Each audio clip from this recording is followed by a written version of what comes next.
So in this episode, we see that Rocky's having some issues making a custom frame for his pictures that he would like to fade in and out.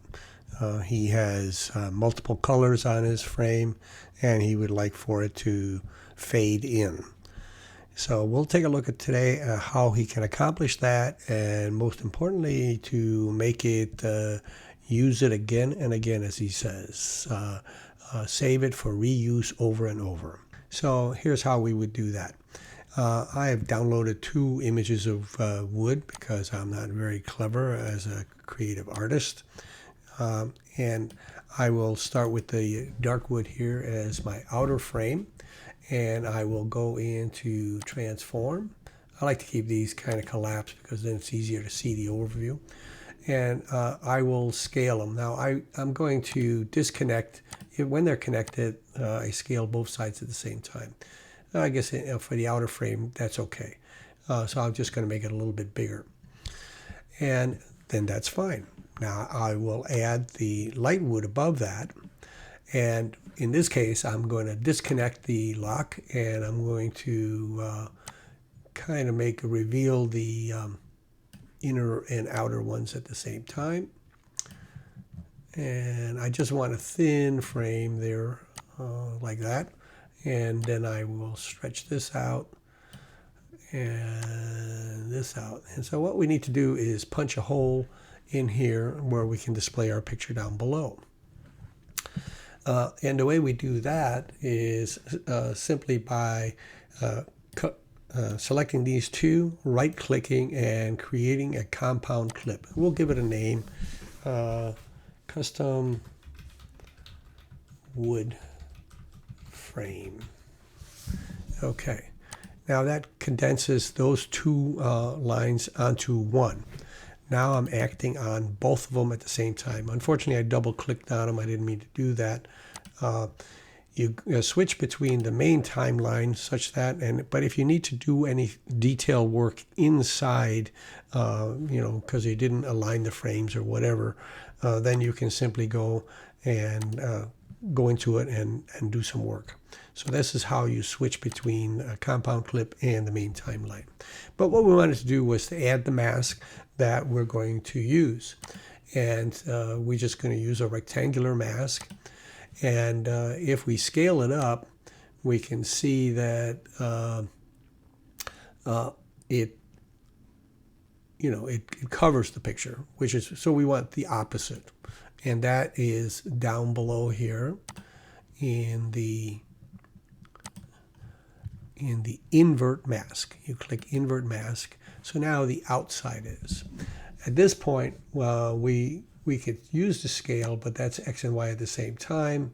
So it's easier to perhaps use these or just simply dragging the handles until where you like them. I mean, there's usually multiple ways of doing it. And there we go. Now we have a frame that looks very good. Okay. And the only thing that's missing is 2 things. We want to fade it in, fade it out. So we will go back to the beginning, and we will click on it. And so now we will go down to composition.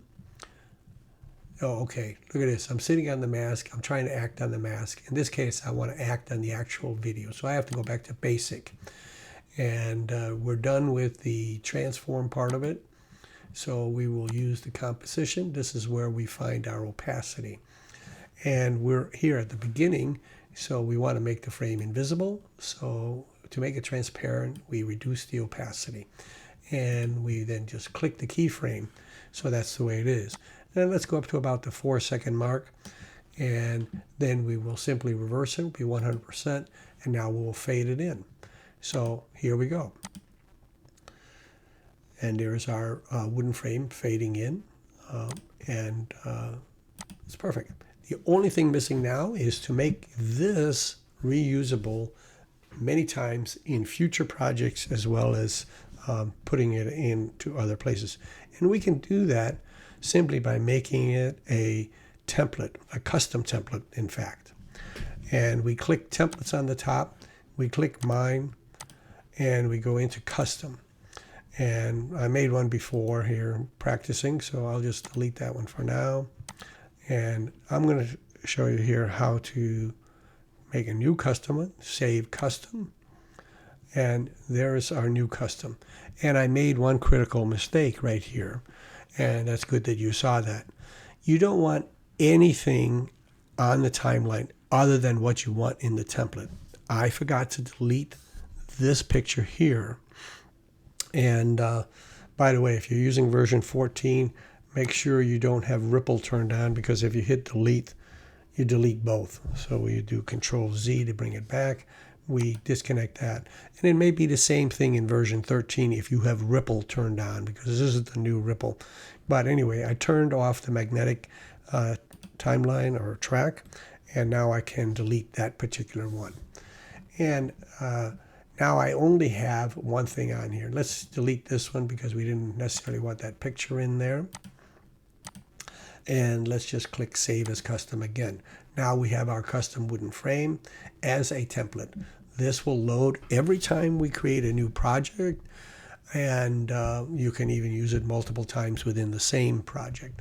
So we have our custom frame, and we will just simply delete it here on the timeline so we can show you how to use it. We will go back to our media, and let's go in and take our picture and put it down here in timeline 1.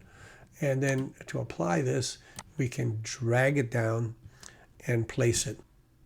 And what you're looking for is this black spot here, which shows the landing spot. This is not what you do in version 13. It doesn't have this feature here. But it doesn't really matter where you drop it, because once you drop it, you can just put it there. And then if we add a second picture, then I don't think I have a second picture in this little project thing here.